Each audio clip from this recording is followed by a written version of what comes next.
God bless the choir. In Jesus' name. Right. Moving to the third plenary session. Before that I really want to urge us on that.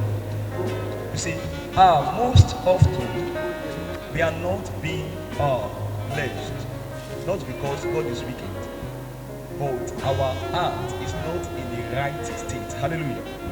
Amen. I said most often we are not being blessed in the program, not because God is wicked or God is not intentional about us, but our heart is not in the right state. There are some people whose heart has become a marketplace just as they are seated there, and there is no how they can be blessed like that. You can only be blessed by God when you are intentional in your heart and you are expectant. Amen. So I really want you to change the posture of your heart and the attitude of your heart right now. Scripture says you will seek me and find me where you seek me with the whole of your heart, not a divided heart. Hallelujah. Put your hands together as I welcome to the front Reverend Olushola Ilorin.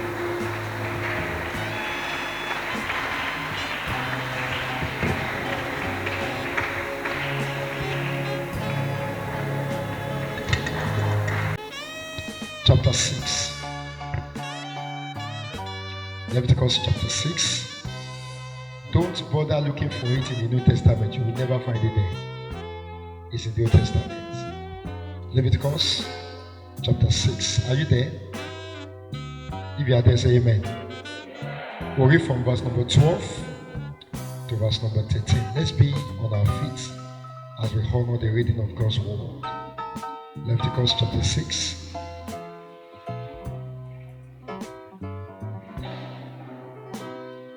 In fact, let's read from verse number 8. Let's read the pericope from verse number 8 to verse number 13. Then the Lord spoke to Moses, saying, Command Aaron and his son, saying, This is the law of the burnt offering. The burnt offering shall be on the hearth upon the altar all night until morning, and the fire of the altar shall be kept burning on it. Verse number 10. And the priest shall put on his linen garment and his linen trousers. He shall put on his body, and take up the ashes of the burnt offering which the fire has consumed on the altar, and he shall put them beside the altar. Then he shall take off his garments, put on other garments, and carry the ashes outside the camp to a clean place. And the fire on the altar shall be kept burning on it. It shall not be put out. And the priest shall burn wood on it every morning, and lay the burnt offering in order on it, and they shall burn on it the fat of the peace offering. A fire shall always be burning on the altar, it shall never go out. In 1 Peter chapter 2, verse number 9, the Bible says, we are priests. Hello. There's what we call the primary call, there's what we call the secondary call. The first call is a call unto salvation. Are you with me, everybody? If you are saved, let me see your hand. I am saved. I am born again. That's what I'm saying. So that means you have received the first call. You are being called from darkness into where? To the marvelous light. So that's a call. Every other call is a call within the call. Ephesians chapter number 4, 1 Corinthians chapter 12, Romans chapter number 12. Everything is talking about the call within the call. It's a call that comes with a call package. Are you getting what I'm talking about? So the primary call is the call unto salvation. Every other call, whether I'm called to be a pastor, is a call within the call. Because somebody that is not first called out of darkness can never be a pastor. Are you with me? So there's a specific assignment for you and I. Now, this passage that we have read, talking about the burning altar, has a lot of correlation with our day-to-day experience. And that we'll be sharing this afternoon before we pray together, and I'll take my leave. Awesome Father, we are here once again to hear you speak to us. Speak to us in the mighty name of Jesus. In Jesus' mighty name we pray. Amen. Let's have a seat. In this passage, where we derive our theme from, Moses, as the leader of the Israelites, he led them out of captivity and he was taking them to the promised land, although he saw it, but he never entered. That's another scripture for another day. But this very passage, the Lord was giving instruction to Moses. This is what the Israelites should do. This is what they should do, especially which happens to do with the earthly tabernacle. The earthly tabernacle is a place where they built, and it was like a mobile temple where people are going up and down, even to offer sacrifices. But do you know one thing about God? Our God doesn't want to dwell in a place. He wants to be moving from one place to another. And that was why even when David sat down and he was like, what is going to happen? I am dwelling in a big place and my God is dwelling in tents. Let me build a place. Where Solomon finally built for God, where is their temple today? Because the plan and purpose of God, that initial, is for you and I to be the temple of the Most High God. Are you with me? In 1 Corinthians chapter number 6, 1 Corinthians chapter number 3, Bible was talking about our body being the temple of the Holy Spirit. In verse number 19, in 1 Corinthians chapter number 6, he said, "Nay, you know that your body is the temple of the Holy Spirit, which you have of God, and you are not your own, for you have been bought with a price. Therefore glorify God in your body and in your spirit, which are God's." So that means God does not dwell in a house that is built by the hand. But you and I, we are the temple where God dwelleth. I'm trying to do a connection. So Moses, in Leviticus chapter number 6 that we have read, was telling Aaron that Aaron, you and your lineage have been appointed to be priests. And the priests were the people that have been saddled with the responsibility of offering sacrifices on behalf of the people to God. Hello?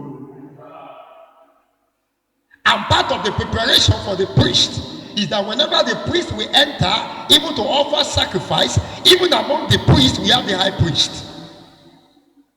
And whenever he's going in, even to offer, first and foremost, he must first offer sacrifices for himself.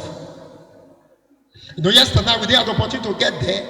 Even when God was commissioning the children of Aaron, he has to bring a lamb and they put their hand upon it and they renounce all their sins upon that animal to transfer. That means we are emptying ourselves of anything that devoid. Anything that will stop us from serving God in that capacity in which you have a mark for us. Your faces are not encouraging me. It's as if I'm speaking Latin. You know, this evening I'm going to be a bit of theology, okay? Just look at me. Just look at me. So that you will get it. It's going to be simplified. So what he's saying is that you guys have been appointed as priests with that mandate of representing the people before God. And whenever anybody has seen, what they do is that they bring animals, they bring sacrifices. And when they bring it to the temple, the priest, they must offer it to the Lord on the altar. Now, in that Leviticus chapter number 6 that we have read, Moses now told, as commanded by God, Moses now told Aaron, he said, Aaron and your sons, this is what God is expecting from you, that the fire on that altar must not go out. Whether there is sacrifice on it or not. Because the Bible said after burning the burnt offering, you remove the ashes, put it aside, remove his cloth and wear another outer cloth and take it outside. But that fire must be burning continually. You and I, as we are seated today, we are the altar of the Most High God. And on daily basis, and that was a revelation that Paul was bringing to us in Romans chapter number 12. He said, I beseech you, brethren, by the mercies of God, offer your body as what? Talk to me now. When you have released yourself as a living, it's no longer a dead sacrifice. It's a living sacrifice. That means a life that has been released. Okay, let's read this one. In Galatians chapter number 4, verse number 19, Paul was saying, my dear children, in whom I travail for Christ to be formed inside of you. Because Christ was our primary sacrifice that was given to God at atonement. His blood was shed. He released once and for all. He didn't enter a tabernacle that was built by the hand of man. He was able to commune with God by means of his sacrifice. And that was what Hebrews represented. So when Christ is formed inside of us, that means it's no longer our life that we are living, but we are living that life that is given to us by Christ. Galatians 2:20. He said, it is no longer I that live it, but Christ. He said, I've been crucified with Christ. Nevertheless, I live. The life I live now, I live by faith in the Son of God who loved me. So that means if I'm saying I am a living sacrifice, I'm somebody that is totally sold out to God. It's no longer I that live it. Look at me, everybody. Look at me. The container might not change, but the content has changed. I tell people it is what is in, it is the content that determines what we call the container. My brother, it is water inside that plastic. We call it bottled water. If you take it home today, they start pouring kerosene into it. It's no longer bottled water, it is kerosene water bottle. If you like tomorrow, although you won't do that, you cannot begin to pour oil. After pouring kerosene, it's not possible. So it is the content that determines what we call the container. So invariably, what is not saying is that my life is totally sold out to God. And now, if my life is the altar, is the sacrifice, that means fire must continually be burning inside of me. Hello, are you with me today? I will share 3 principles and we'll pray. And I'll be done. In order for Aaron to carry out that assignment, we have to move back a bit to what happened yesterday. Yesterday, 2 of his sons, in the discharge of the assignment, they got the wrath of God and they died. Because they did what God never commanded them to do. And when you get to chapter number 9, in chapter number 9, you discover some things in that chapter number 9 because Aaron did it as God commanded. And in the last verse of chapter number 9, the Bible says fire descended from heaven and consumed, and the glory of the Lord enveloped the whole place. And that's what really shocked me about the life of Solomon. Oh my God, that guy was on fire. Remember Solomon the other day? Remember Solomon?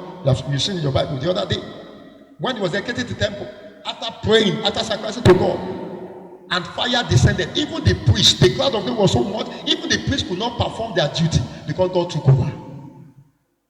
That means God is not really looking for animal sacrifice. He's looking for a life that is prepared for God. And for your fire to be burning on your altar in your life, you need 3 things. Number 1, desire. Someone say desire. You know they talk and we say desire. In fact, you money boy desire. Desire. Do you truly desire the fire?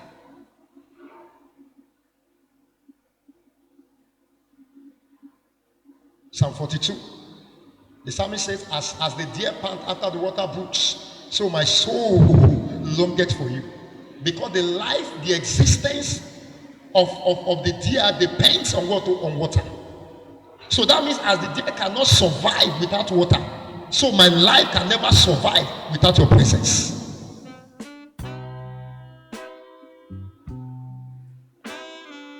Do you desire it? You know, that's why many times, we ministers, whenever we want to minister to people, you will see people that truly desire it. And you see people that are just pedestrian about it. Do you desire it?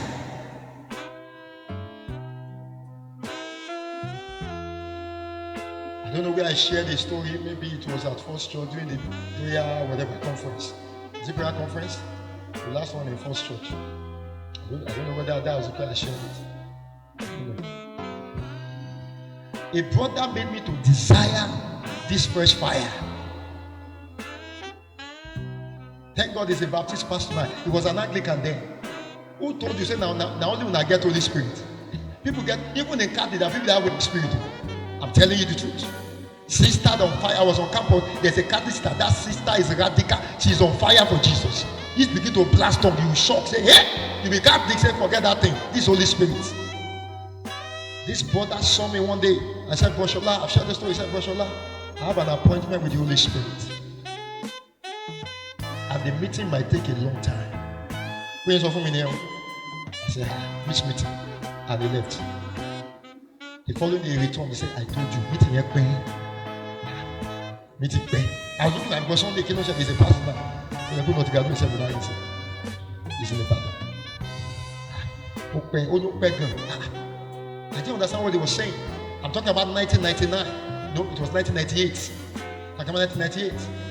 It was in 2001 when he was serving. So he came to my house in Lagos, and I said, for Sunday, that thing you told me, that meeting with the Holy Spirit. He said, yes, it's true. I said, hey, what happened? Did you see the Holy Spirit? He said, I could hear him. He sat down and we were talking together. I said, hey? I said, can it happen? He said, but it can happen. If only you can desire it. I said, okay. And I went, I said, God, if you could speak to your Sunday, you don't get two head. Now the same head, God, you can speak to me too. Desire. There's something about the life of Samuel. Samuel was a man that carries on an unusual anointing even from childhood. What God could not share with senior priests and prophets and seer, God was sharing with Samuel because he's a man that desired to be in God's presence. Why would Joshua succeed Moses? Have you asked yourself? It was clear. Because whenever Moses was going to the tent of meeting, Joshua is always around. Even when Moses had left, Joshua will stay behind. Hello.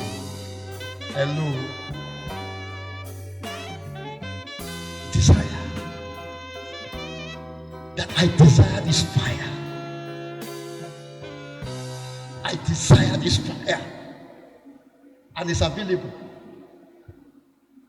Listen, do you know? In 2 chapter number 4, that story normally amazes me. What most people read, what they see in that place, that's not what I'm saying. In that passage, when the woman went to Elisha and said, hey, my husband is dead. He's one of the sons of the prophet. And when he died, the only thing he left for my children is what? Death. They say, go. Amen. It's here, to the fact that the creditors are coming to take my 2 sons away. Lord, I have 2 sons, so they didn't take my 2 sons away. To take my 2 sons away. When I read that story, I'm always say, hey, 2 sons, hey, don't be me. 2 sons. And the man of God asked him, what do you have in your house? He said, I have nothing. Except what? 1 little oil. He said, you're not at all. Because when God comes into your situation, no matter how little it is, it becomes much.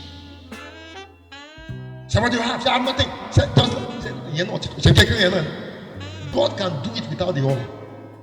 But God wants to show her that, listen, that thing you think that is nothing, I can bring something out of it. That is just the principle. And they went to, this is where I'm going. Do you know that the oil was flowing until the vessel finished? That means the oil will always be available once you have a container to receive it. So it's part of the desire. For the fact that some people were visited yesterday freshly does not mean that your own time will not come. It's only when you desire it, when you are passionate about it. When you say, God, I am lost without you. When you say, God, without you, I am nothing. That's number 1. Let's go to number 2. Denial. It's not just enough for you to desire it. You must be ready to deny yourself of some things. Amen. Amen. Deny. What are you willing to give up in order to go up? Let's talk about escape velocity. What's escape velocity? Is the velocity needed for a what to a particular object to escape the gravitational pull of the earth. When you see, when the rocket is being launched, when it's going up, it's not everything like that will get there. Some will be dropping along the line. It's just the tip. Most of the pilots or the astronauts, they are at the tip. That's what gets up. So when you want to go, you want to escape, you move at a speed that will be greater, that will be able to break through that gravitational pull. You know, Yoruba doesn't understand. Yoruba say, "Lata to woke, ilẹ̀ ló ń bọ̀." Ọmọ kí gravitational pull ni. Ọmọ bá wo mọ̀. Ọmọ àpá lọ́fọ̀, "Lata to woke, ilẹ̀ ló ọ̀fọ̀ kọ́." My father never knew that there's a kind of force that attracts everything, and that's why when we are walking, we are not falling down. If not for that force, but at the same time, at that force it gives us stability. It doesn't want us to just be flying off, if not for that force. But for us to be able to escape, we need a greater. So that means, what are you willing to deny yourself? There was an occurrence in the Bible. When look at me, everybody. When When the woman brought the child, it was a man, the woman brought the child to the disciple of Jesus, that this guy has dirty spirit, cast the spirit out, and they were praying, nothing happened. And Jesus Christ came and just said, what is the problem? Come on, go. And he said, okay, waiting happen. He said, oh, this thing cannot happen without what? Prayer and what? Fasting. When last have you fasted? You know, there is this demonic theology now. It cannot be theology. Demonology. Cannot be theology. Demonic teaching. That they say Jesus Christ have fasted for us. You have not heard it before. You have heard it. Anywhere they say it to you, tell them you are a demon. Tell the person you are a demonic agent. If they ask who said, they say me, quote me.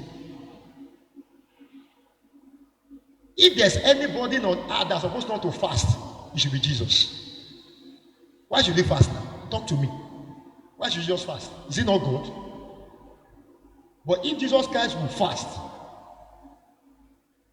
because when Jesus Christ came on planet Earth, he was 100% man and 100% God. Let me go into theology. Let me just stay. The issue is this. If Jesus fasted, he's showing us the way. That this is the way to go. Why are you ready to deny yourself of food? Are you ready to deny yourself of some luxuries in order to receive that power from that?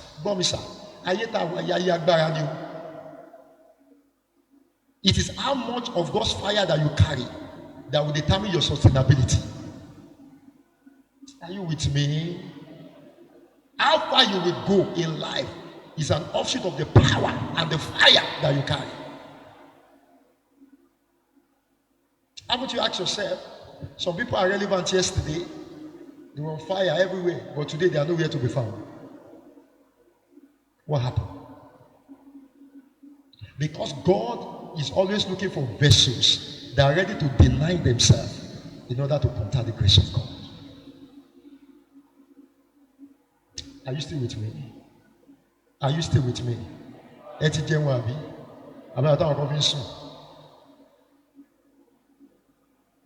Amen. Was it breakfast or brunch? Brunch. Which is that?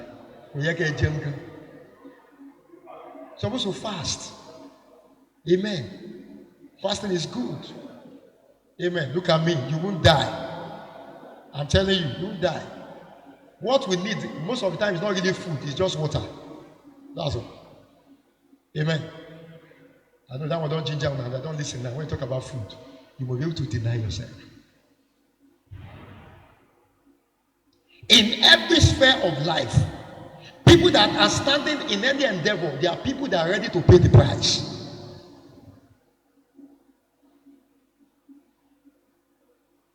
Do you know that the assignment that God gave to Aaron and his children is not a lazy man's assignment? They must be up and doing. Follow this, do that. There are people that are ready to deny themselves even of sleep in order to lay hold of what God has for them. Hello, are you listening to me? Wàhálà tí ó dé tí wọ́n sáré káàkiri kò ní dé bá olórúkọ Jésù. I have a brother, a friend. We served in ESCO on campus. We met on the campus somewhere, and we were both from Lagos. And when we got back, we still kept. One day I just asked, "God, just how far now?" I said, now I'm from they go now. BSF brother, what happened to you? And the brother said, Ogun yen le mi. Ogun yen le gan. So one gbadun aso sin, ó ní ma ṣe padà wálé, but ogun yen tí ó bá ti ṣe tán mi ní wálé. Onishola, if you see where people are praying, if you see how people are denying themselves in order to stay relevant in the hand of God, you will be shocked. I told you something in the morning. Listen to me. This is the time for you to make all the sacrifices that you need to make. Because a time will come, honestly speaking. You know, when Peter was saying, I can die, what you want to, he just said, no problems, don't worry. A time will come. I'm telling you, you will go through it. It's a matter of time. But the sacrifices you make today will pay off tomorrow. When you see some of us quote scriptures as if it's not scripture that we read yesterday. It's not scripture that I read 2 days ago. They were scriptures we have read for the past 20, 25 years. Because the word has become flesh. It dwelleth amongst us. And that's why when you open, it just comes out. Nothing will come out if you don't have it inside.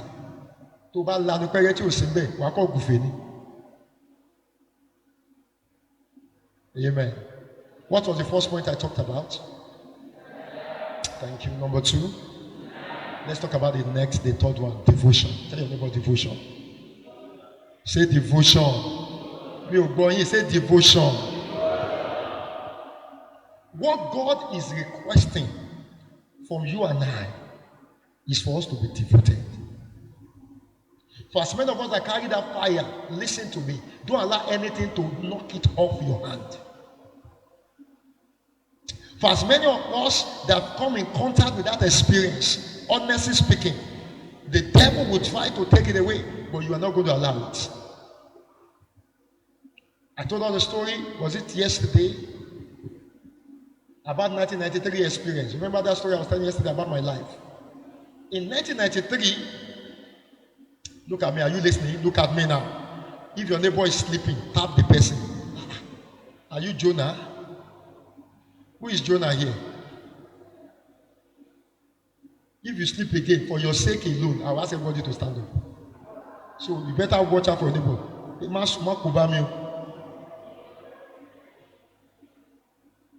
Amen. You know, for the sake of Jonah, to Jonah nìkan, kí ló ṣẹlẹ̀?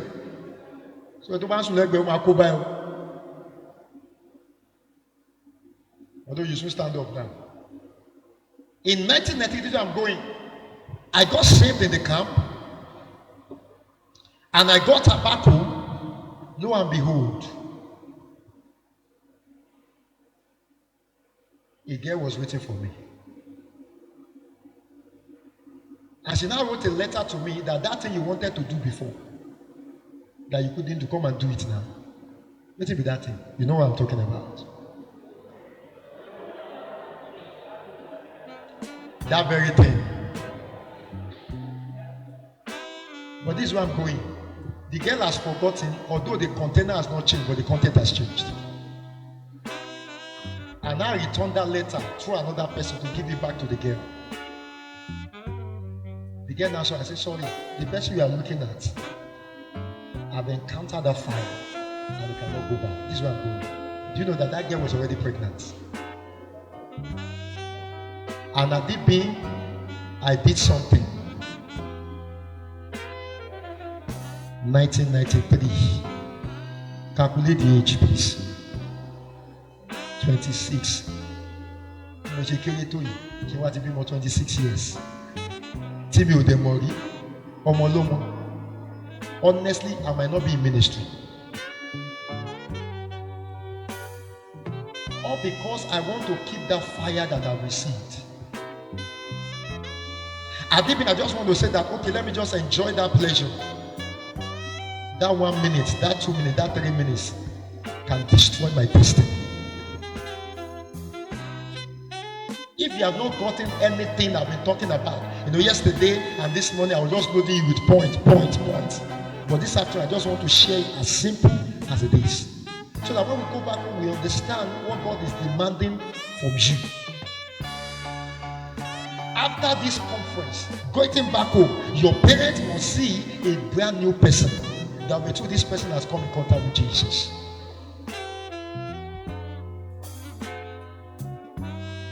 Last year I was in Lagos, when the home church that I grew up in. Now let me say this. Nehemiah said something that shocked me. He said, don't worry, all these people that are backbiting, they are saying all sorts of things. They will have no memorial. Don't let anybody lure you to leave that church. Sir, you hear me, sir? Don't allow anybody to say, there's a reason why you are there. There was a time our church was so tough to the extent, that's why I said I've not seen a church that's as tough as that church. Oh, Olega. Late Baba Fadeji will come all the way from Ibadan to our church. 300 people, just 300. He will come to the church All because now today fight, tomorrow fight. Pastor and or some members, they will hold evening vigil. Some member will come to do night vigil like that. We're having 2 churches inside one church. But we're there. Somehow the church broke into 2. The other church went. Listen to me. If you go without being sent, you can never make anything. Some people went, some people are sent. Whenever I read the story of David, when his son Absalom, when he died, you remember when Joab was about to send somebody to go and meet David to deliver. One young man quickly came, said, "Send me." He said, "No, today is not the day of what? Of good news. Don't go." He sent another person, and that person was already running. But this first guy came back and said, "Send me now, send me now, send me." He said, "Okay, you can go." And the Bible said that guy took a shortcut. Got ahead of the person that was sent. And the king said, "What happened?" He said, "Actually, I just saw commotion. I don't know what happened." Because he was not sent. He said, "Step aside until the person that has the message came."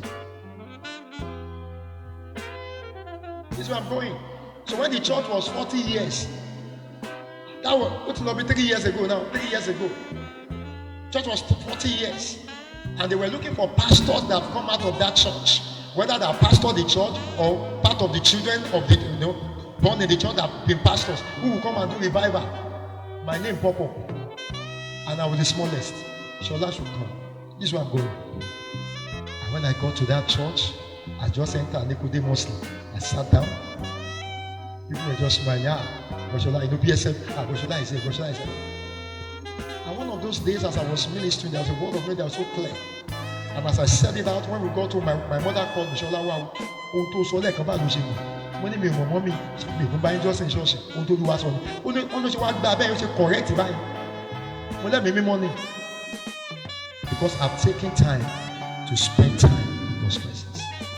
Devotion. Don't forget where I started from. God's Sunday. That stir up that fire of desire inside of me. And because I'm able to deny myself for some things, then after denying, I'm ready to devote myself to what God is expecting from me. You know, when you get back home, you must go back home with that mentality, with that consciousness that something different has taken place in your life. You can't go back to your local fellowship and they will push you to come to fellowship, because you must understand that part of the things needed to sustain that fire is to hang out with fellow believers. When you get back home from this meeting, what I'm expecting from you is to gather 3 boys, in one corner to pray for the church, to stop talking about football. You cannot totally stop talking about football. You reduce your talk about football. Pray. Sisters to gather in one corner. Say, "Sister, let us gather and pray."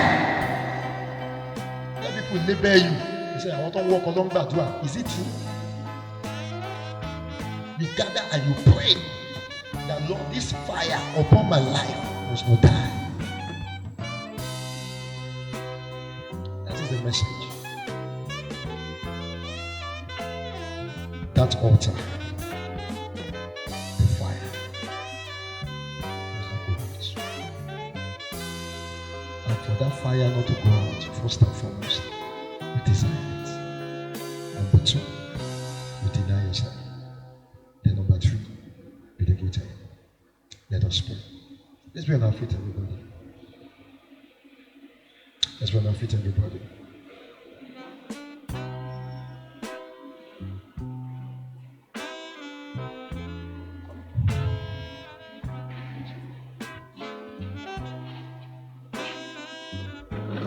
I say, "Father, help my life. This fire should not die." Open your mouth and begin to talk to Jesus. This fire must not die. In the mighty name. Thank you, Holy Spirit. Thank you, Holy Spirit. But I say, "Father, this fire must not die." If I were you, I would just step out of the chairs and be walking about and say, "Father, this fire must not die. This fire must not die. This fire must not die. This fire must not die. I must continue to be relevant in the scheme of things. Let your hand rest upon my life and upon my destiny. It doesn't matter what has been happening in the past. It does not matter what I'm struggling with. But the new revelation, my situation must look up at God's revelation. And what God is saying is that the Lord has blessed you. The Lord has imparted your life. Lord, this fire must not die. Let there be a fresh release of God's grace. This fire must not die. Oh, Lord Jesus. Thank you, Father. This fire must not die. Let me continue to be relevant. The fire must be burning. Help my life, Lord Jesus. Thank you, Lord Jesus. Oh, thank you, Father. This fire must not die. In Jesus' mighty name, we are praying. I want to make this call, just one call. If you are here in this gathering and you discover that the fire is going down, that passion, that zeal, that thirst, that hunger you used to enjoy in God's presence is no longer there. In the past, you spent 2 hours in God's presence as if you had just spent 5 minutes. But today, you struggle even to maintain 10 minutes consistently in God's presence. All eyes closed. If you're in that category, can I see your hand up? I want to pray with you. I'm not talking about everybody. Put your hand down first. Put your hand down. Open your eyes. Open your eyes. I know what I'm talking about. What I'm saying is that you have observed that fire, that zeal, that passion, that grace, even to tarry in God's presence, is going down. In the past, honestly, to spend some time, quality time with brethren, sharing the word of God in your private, in your closet, praying to God, it's as if that zeal is going down. And you want that fire to be rekindled. That's what I'm talking about. I'm not talking about you that you are just doing 10 minutes. Your 10 minutes now go back to 5 minutes. That's what I'm talking about. There are people that are doing serious business. People that could be in God's presence and they could tarry. They are there. They are there. I remember some years ago, we gathered at Camp Young. In one of the rooms, Camp Young. We were just mid schools and we gathered in that Camp Young. And we're just there. Oh my God. That experience, I long for that experience again. And we're there. Nobody could say, Jesus' name we pray. You know, Banjo Adegoyi, the one that is in Shagamu. He was our president then. Myself. We just gathered in that room and we were praying. And this same Bob Sunday was one that came to share with us. He was a senior friend. And after that, nobody will say, in Jesus' name we pray. We were there for hours. Just in that presence. So people okay, they pay.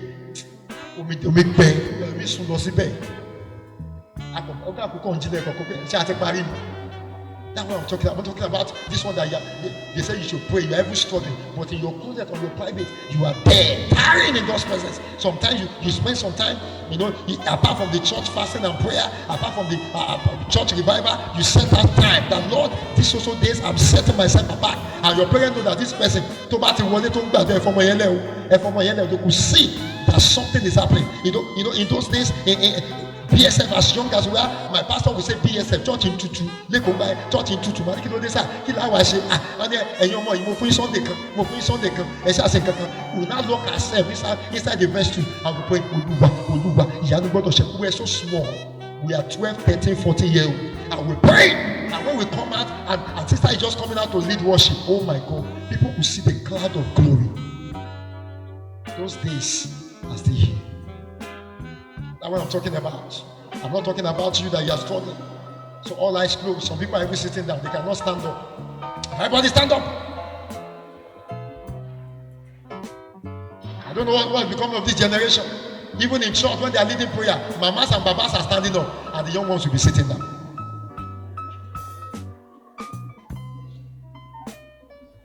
You know, something is wrong with your life. If to browse on your phone, you'll not be tired for 5-6 hours. But to spend time to pray, something is wrong with your destiny.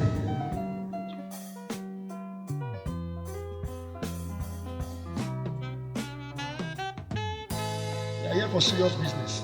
All eyes closed. You are like God. This fire is going down. help my life. If you're in that situation, let me see your hand. Let me see your hand. God bless you.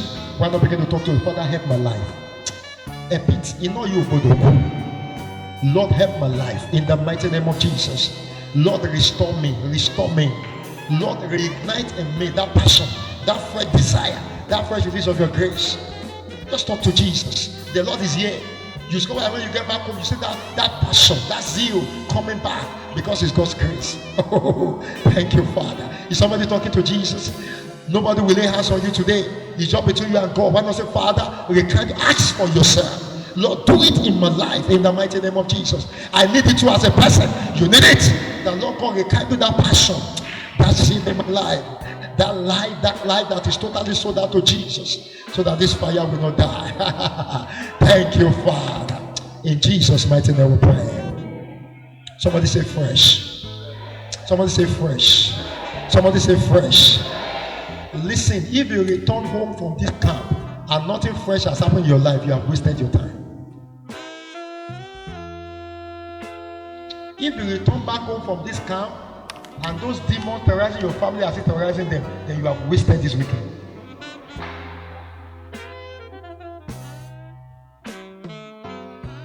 If you return home from this camp and you cannot decree a thing for it to be established, you have wasted this experience. Don't let your experience be like that of Matthew chapter 17. When they went to the mountain, all what they could see is glory. They could not contact. There's something that Jesus wanted to see beyond. They said, let us be shelter. It's not shelter. It's not shelter. They were not just taken there just for the sightseeing that Jesus was. No, it's not so. They couldn't understand what Jesus was saying. They missed it. They would have entered into that realm of glory right from Matthew chapter 17, not in that chapter number 2. But three of them missed it. They are only busy. They are just admiring it. They were not looking for a way to press into it. I'm going to lift up your hand and say, Father, let the fire fresh come fresh upon my life. Just talk to Jesus. Before I drop the microphone, just talk to Jesus. Pray based on the understanding that you are having. Let this fire fall fresh upon my life. The experience of this weekend is not just saying it, but I must press into it. The experience of this weekend must not be wasted.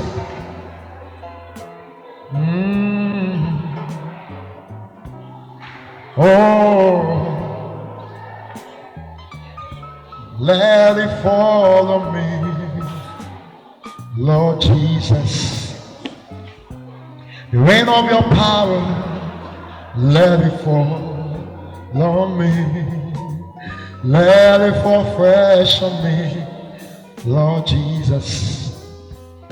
Let that freshness of your fire fall afresh upon my life today. I will return back home with that power, with that ability, that grace that transcends. Thank you, Father. In Jesus' mighty name we pray. I don't know, Holy Spirit is telling me something. All excused. All excused. Seriously, all like, except the excuse. This is the last call. I'm not going to make another call. This is the last call. This is just told. You are here and you noticed there's a negative pattern in your family. A negative pattern in your family. And you are not happy about it. And you want God to do something about it. If you are here, let me see your hand. Can you come forward? Come forward, quick. Come forward, quick. No, I'm not expecting people that are playing. I'm not expecting people that...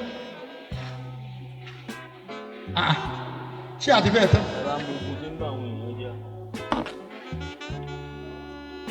Be serious with your life now. Why not say, Father, this is a negative pattern. Put an end to it. Talk it to Jesus. Tell it to Jesus. So that you're going to mark it that was when I went to perfection in 2019 that the Lord settled my case. Put an end to this negative pattern in my family. Some people are serious. Some people are serious with that prayer more than other people. I don't know the negative pattern. Some of them will finish school and they'll be at home. They are not getting admission. Some of them is this sickness. Is this sickness? You have noticed in your mom, You have noticed in your sister. You have noticed in your dad. You have noticed in your brother. Some of you is delay. They have delay. It's issue of delay. Some of you have noticed that my father, I don't want to be like him. Because there's nothing enviable. There's nothing I can desire in him. Perhaps some of you have noticed that my mom is like this. And I can begin to see that trace even in me. When I say, Lord Jesus, help me today. Put an end. Because when that fire is burning on that altar, the fire consumes. Lord, let it consume that negativity in my lineage. Thank you, Father. Thank you, Father. When I say, Father, I lay everything on the altar. I lay it on the altar. I'm not going back home with that mentality. I'm not going back home to meet it, because over my life it is broken. Because we are looking for a man that will stand in the gap. I'm standing in the gap today. It can no longer continue, because I'm the child of the Most High. I cannot be most low. If you are standing there, you can pray for yourself that, Father, help me. But yeah, family. Every negative, I cancel it. I run ahead into the future and put an end to every operation that is not of God. If you have the phone, just pray it well. You must pray and pray through. Thank you, Father. In Jesus' mighty name, we are praying. Come on, lift up your hands. If you have the phone, lift up your hands. Lord, I speak over these ones. Because they have rejected it today, it is rejected in the mighty name of Jesus. The Bible says when the enemy comes like a flood, the Spirit of the Lord will raise a standard. This afternoon, we raise a standard against such in the mighty name of Jesus. That battle you left at home, you are not going to meet it at home in Jesus. That negative trend in your family, because you have cried to God this afternoon, an end has come to it in the mighty name of Jesus. Thank you, bless everything. In Jesus' mighty name we pray. Let's go back to our seat. Everybody, let me pray with you. Awesome Father, thank you for this sweet time of sharing. Thank you for this sweet time of communion. Thank you for this sweet time of impartation. I pray for all my brothers and sisters here. That fire will not die in the mighty name of Jesus. You will continue to be relevant in the hands of God. Thank you, blessed Savior. In Jesus' mighty name, we will pray.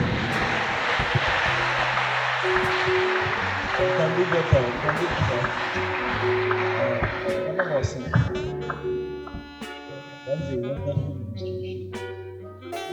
More grace, sir, in Jesus' name. All right, I would like to welcome the choir to the podium.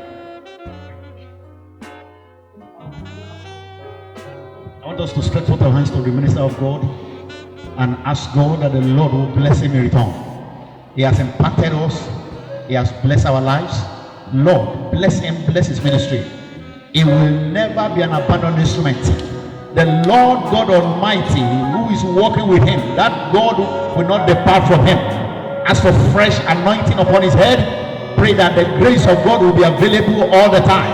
Ask that it will be relevant in the program of God in this end time. In the name of Jesus. The ministry of the hope can we commit into the hands of God, his children, his wife, that these ones will continue to be an instrument in the hands of God to fulfill the divine purpose in this generation. In the name of Jesus. Thank you, our Father. For in Jesus' mighty name we pray. Father, we commit your servant into the hands of the Lord you have sent unto us this weekend. We commit him specially into your hands, O Lord. Father, we pray that Lord, his head will not lack anointing. In the name of Jesus. Brother, you will not lose your relevance. In the name of Jesus. You have started well, you are continuing well. You will end well in the name of Jesus. I pray that the purpose of God for your life shall not be defeated in the name of Jesus. Thank you, eternal Father. Lord God Almighty, we pray more of you in his life, in his ministry, in his home, in the name of Jesus. Blessed be your name, our Father. For in Jesus' mighty name we pray. Amen. God bless you. Be seated. Amen.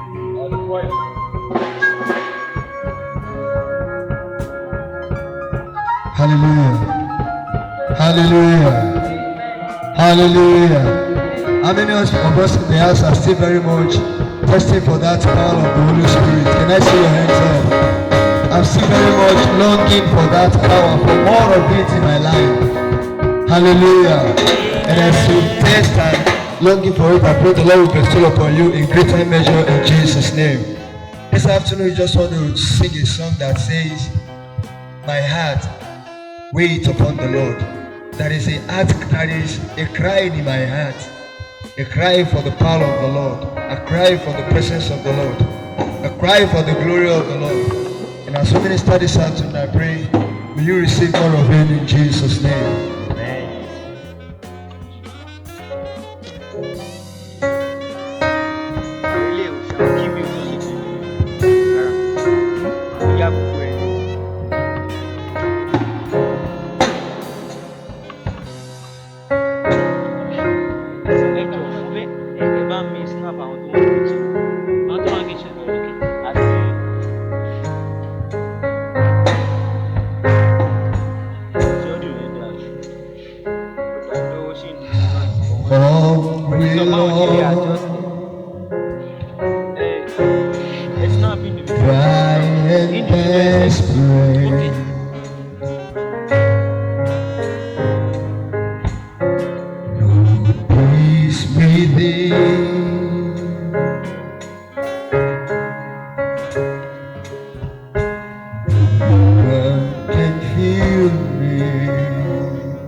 praying to the Lord of the house this afternoon for more of His influence, for more of His presence, for more of His fire upon your altar.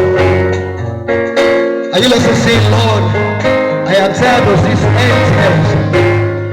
I know you alone can fill me. I know you alone can equip me. Can you just join us as we take this one with a heart of prayer?